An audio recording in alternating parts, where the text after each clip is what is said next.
Okay, everybody. 1:15, we're going to start the next talk. Next one, we've got Oliver Medhurst, the developer of Porffor. Yeah.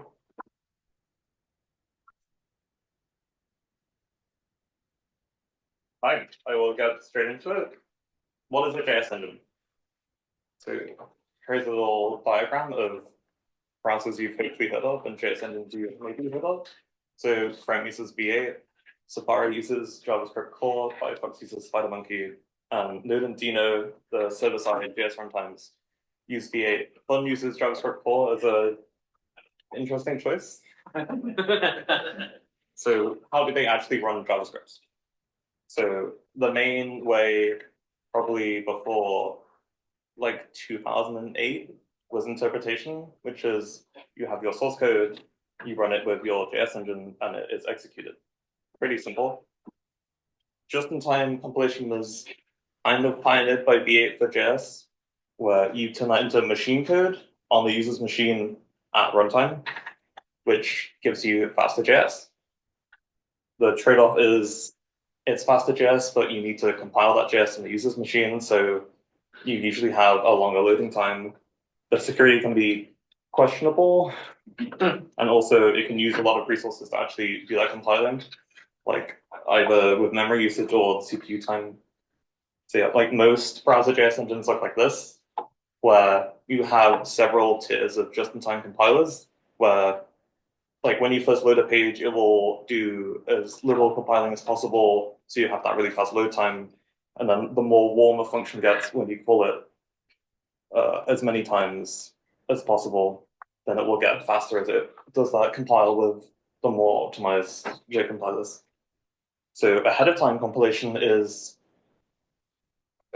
you're probably used to languages like C++ or Rust, where you give it to Clang or Rust C, where you just give it on the developer's machine and you just get a binary. So this fixes most of the trade-offs of JIT, because you're compiling on the developer's machine, you have infinite time to compile. Security is fine and doesn't use any resources because the user isn't the compiler. So if only something like this existed for JS, which is Porffor. I will now demo. So I just have a little terminal here. So I just write a little JS script. So yeah, I can just run it with Node. I can run it with Porffor. So this is compiling to WebAssembly and then just running it instantly. But the even better thing is, what if I wanted to compile this to a native executable? So currently there's, like, you can use bun to compile it. So this is a nice native executable. The main downside is this binary is almost 100 megabytes. Yeah. But what if you could just do something like this, where I just give it to Porffor and they say I want to make a binary. It compiles, and then I have a nice native binary. It works, and it's only 50 kilobytes. Wow. Yeah, and it just works. The other nice thing is things like memory usage and things. Don't question the name of this command, I didn't make it. So like this is like a benchmark script made by the creator of Zig, Andrew Kelly, which basically just benchmarks. It's really nice for like CLI apps. So the bun compiled binary uses about 33 megs of memory versus Porffor uses less than 2. So you just have basically 95% less memory usage. So yeah, to kind of reiterate, the big diagram is interpreters do everything at runtime, and so do JITs. But Porffor, the main advantage is you have the JS source code on the developer's machine, so just do as much as you can there and just have the user execute it. So JS to WASM is not really used much today, but I guess it's like becoming increasingly prevalent. Of WASM is nice because you get free sandboxing and security, and say you have a cloud service which uses WASM, you can only give it WASM, so you need that. So most things today just bundle it with an interpreter like QuickJS or like SpiderMonkey, where you just have the entire interpreter and the source code for it, which is great because it works with basically all JS, but then also, I think I did a benchmark and it was like 50 times slower than Porffor because it's an interpreter in WASM, which is already not great, and it's just running the source code. JS to native is another thing where today you just bundle a runtime like bun with your native binary with the source code, which is great because it works, but then also it's like 100 megabytes, which is fine for some users, but terrible for others. So yeah, but the main downside of this is you have to reinvent the entire JS engine, which is not easy or quick. Yeah, it's much faster for some things, much slower at others. This is a graph of Porffor running against test 262, which is the official ECMAScript conformance test suite, which is, so the people who write the spec write this test suite that has around 50,000 files.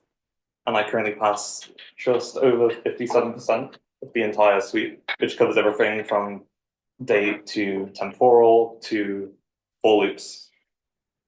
Yeah, the other nice thing is because I control the entire engine, could just have things like typo support because you can control the entire engine without having any kind of transpiler.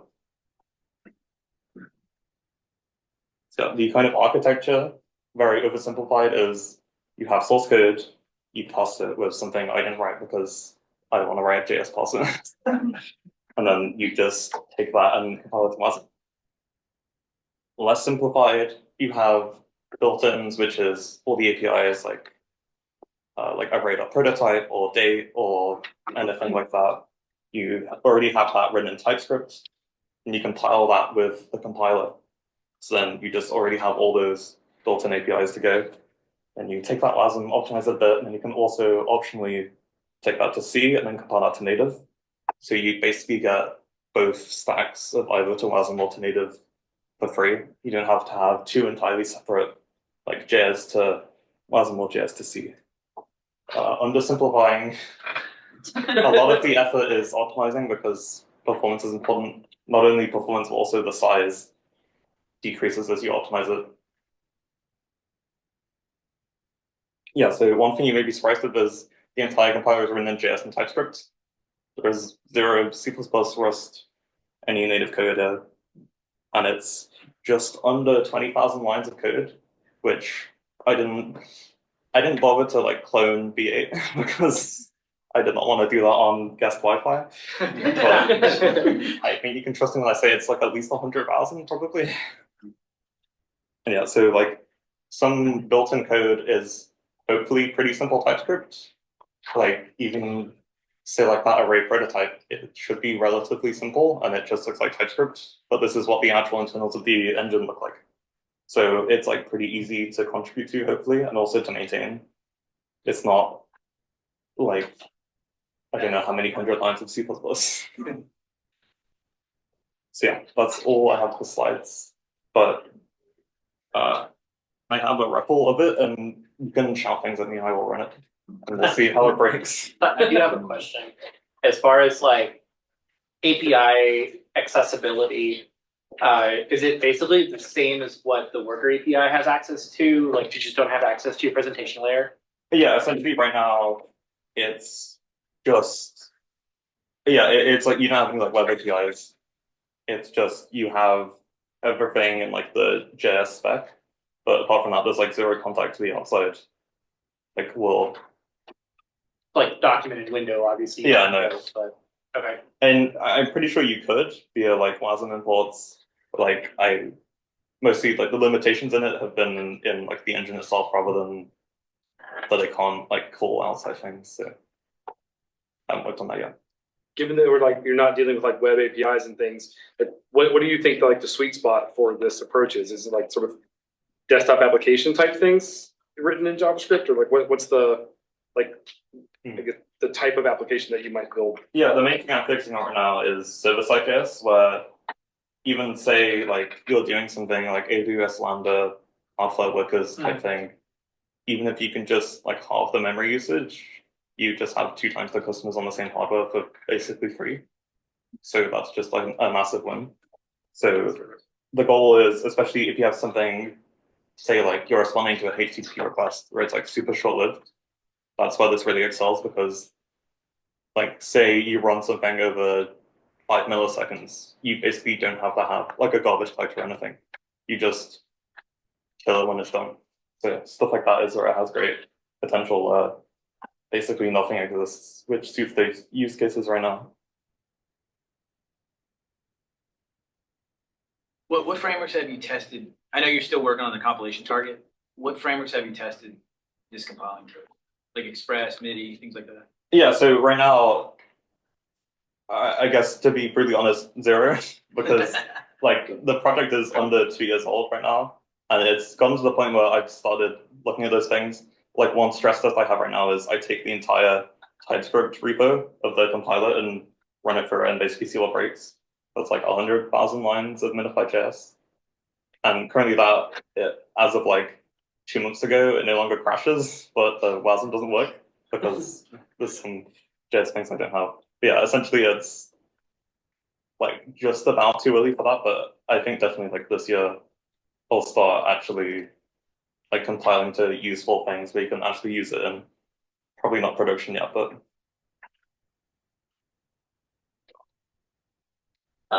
when you do the WASM compilation, Mhm. how does it run that WASM in the CLI? yeah, so right now this is why it says running on Node. So the compiler is running in Node and then uses Node or like Oh, I V8 see. to run that WASM. But you can optionally just do like Porf WASM. That will just give you like a WASM block. So you could import that into whatever and run that later. What was your motivation for creating this? Good question. I just started it because I wanted a new side project and was like, this will probably not work and I will like never finish it. So I might as well just do it for fun. And it basically spiraled out of control. So since last year, since last August, I've been working on it full time because I got funding for it. So like this is my entire full-time job now, which is still surreal but amazing. So yeah, initially it was just I wanted to like learn more about WASM and how compilers work. It's like I tinkered a bit before, but like compiling JS ahead of time is something basically everyone has said is impossible. So I was like, I might as well try. Who funded it? Oh, my main funding right now is from Chris Wanstraff, which is one of the GitHub co-founders. So you gave an example of an array prototype method. Did you have to actually write and implement versions of all that? Yes. I will probably regret doing this, but I can open up the code base and do a very quick tour.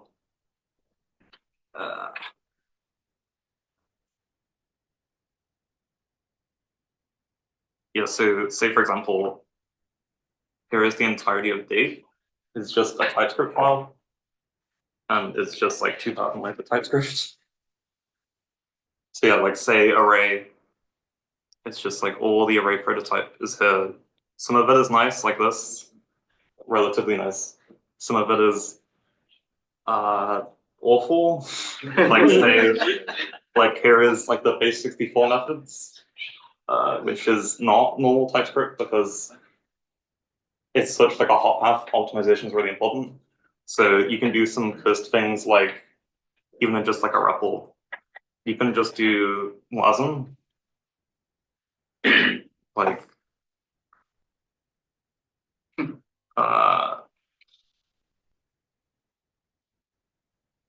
like say just dividing 2 numbers.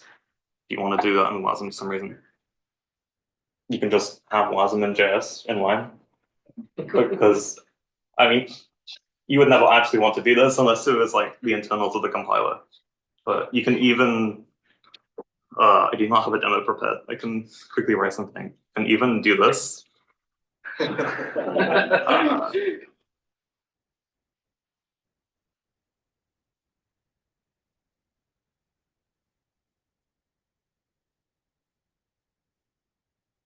Yeah, so I have a template string Porffor.C,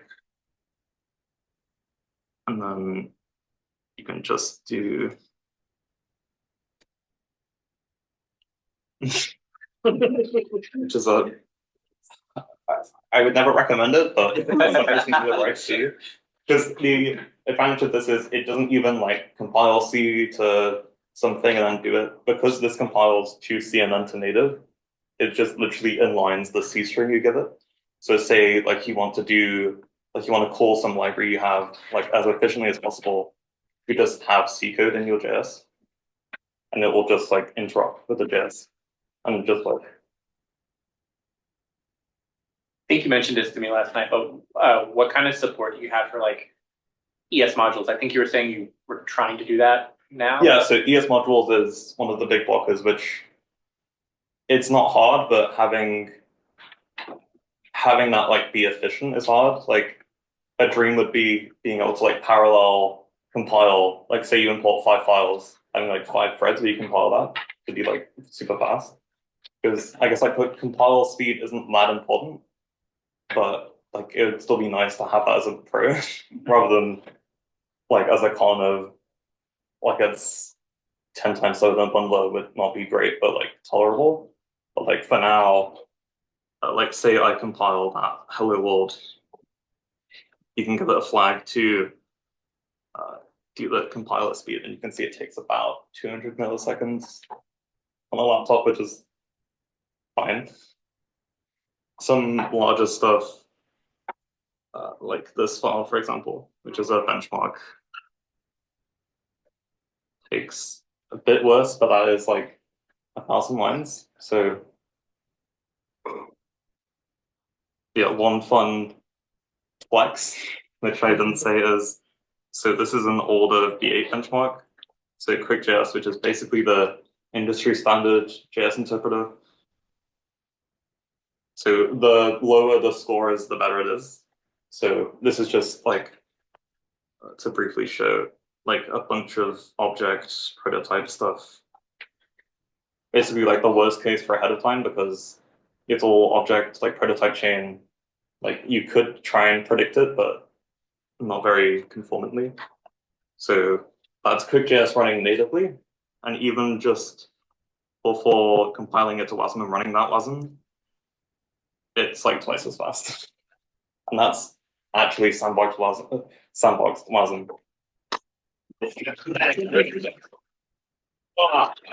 Yeah, like for comparison, Node without any JIT compilers is a bit faster. Yeah, so like probably like 20% faster. But that's just with like a month of like optimization work. So like it can only go down is the main advantage. I was worried in the past that like, oh, if I like add more, like if I follow the spec more, I might get even slower, but I kind of like reached the threshold now where it will only get faster from here essentially. So How do you handle stuff that like talks to the outside world? So for example, like the fetch API. yeah, so like right now that just doesn't exist.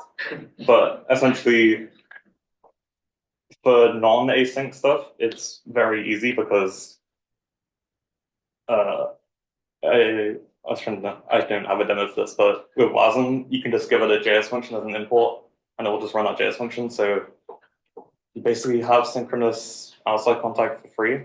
But yeah, with asynchronous stuff, there's some, I think there's a WASM proposal for promises, which looks really nice, but it's definitely much harder.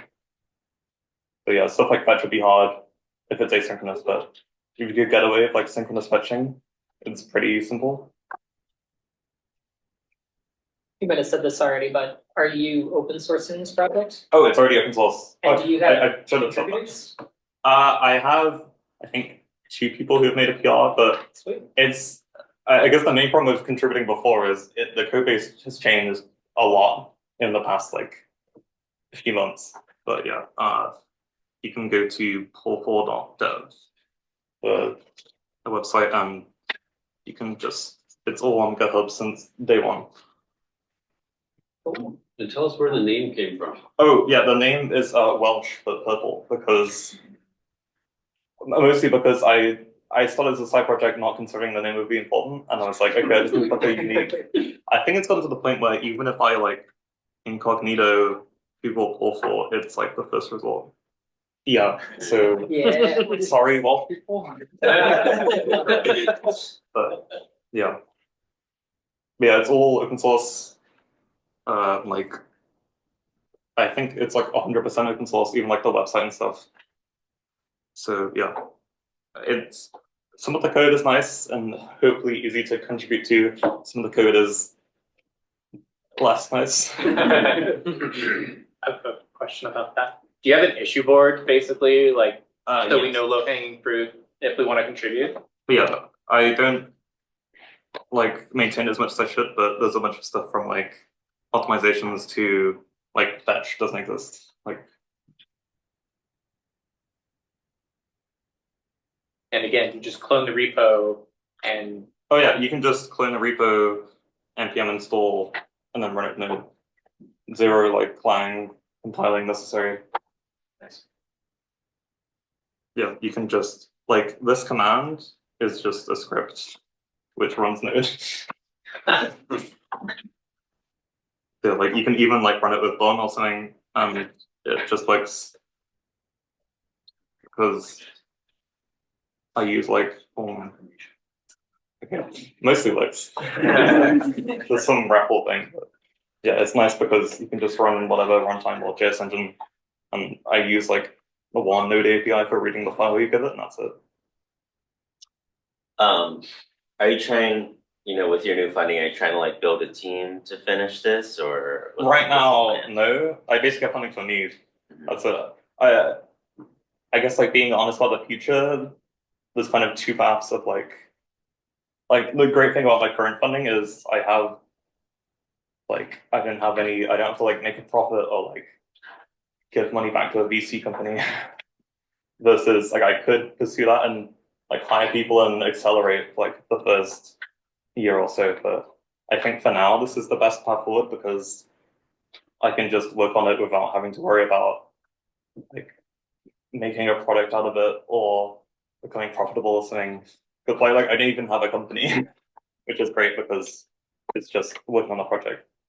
Versus I feel like I don't know, it'd be too honest, but things like Dino are great, but like they have to there's like a line between the runtime and like a cloud offering, which like I don't want to have. Like I think I don't know, the dream would be something like 10 companies like sponsor the project and use it themselves, even if they're like competitors, because then I can work on it basically freely. Yeah, basically we will see. I'm like attempting to stay independent because I feel like it's best. It's like an open source project.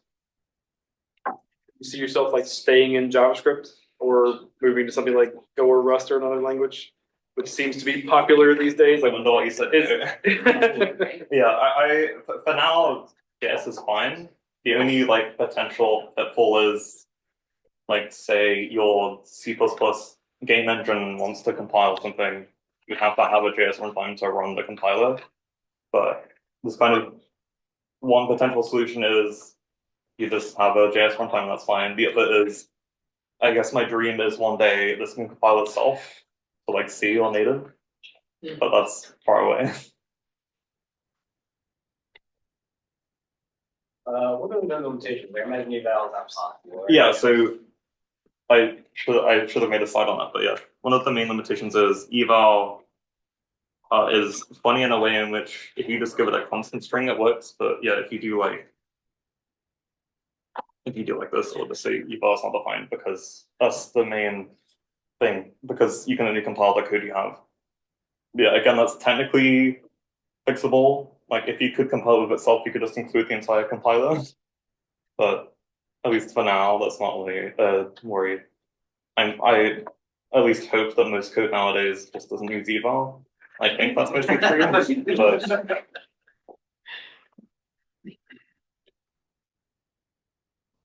So are you gonna, with that in mind, are you going to have a certain set of features that you're just not gonna try to support? Or are you going for 100% support? I think apart from like eval and other stuff, which is like just ahead of time you can't really do, I'm kind of open to everything. There's definitely like a priority of like, say like temporal. I definitely am interested in it, but like I wouldn't work on it myself for like at least probably a few months, like a year, because I have like bigger things to deal with.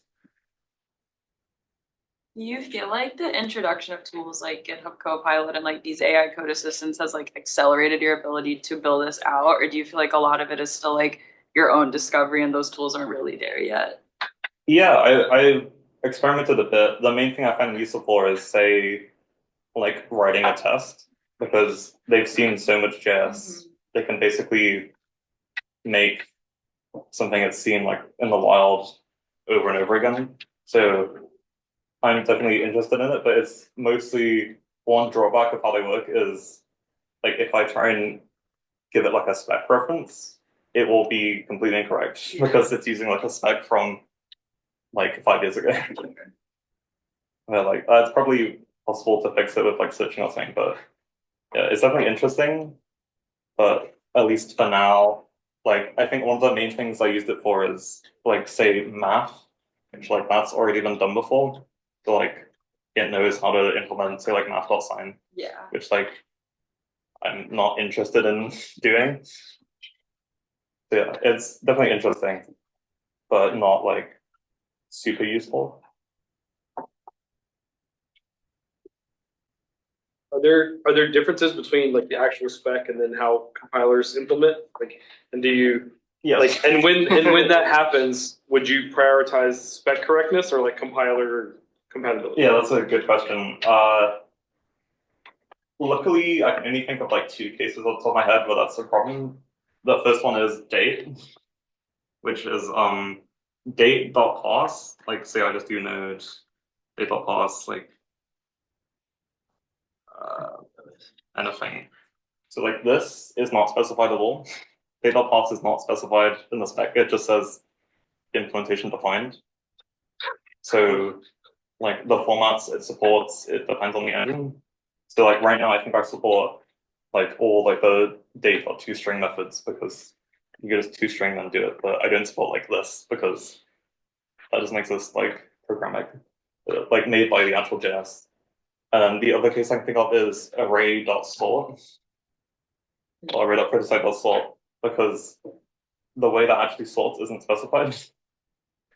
Because I think most engines they like change the sorting technique they use depending on like the length of the array, like that. I think I just do like insertion sort because it works. Would that be something like would matter to consumers to say like if when Porffor compiles, compile array sort the the V8 way? Yeah, I'm definitely interested in. I think another advantage of AOT is you have it's a command line app, so you have arguments, so you can use those to like have a preference. Like one thing I'm definitely interested in is say you're like really sensitive about memory usage and don't care how slow it runs. Having to like being able to like say to a garbage collector, I only want you to use like 100 kilobytes. I don't care if you're like really slow having to like garbage collect. So stuff like that I think is mostly unexplored in JS, and I think is a cool possibility.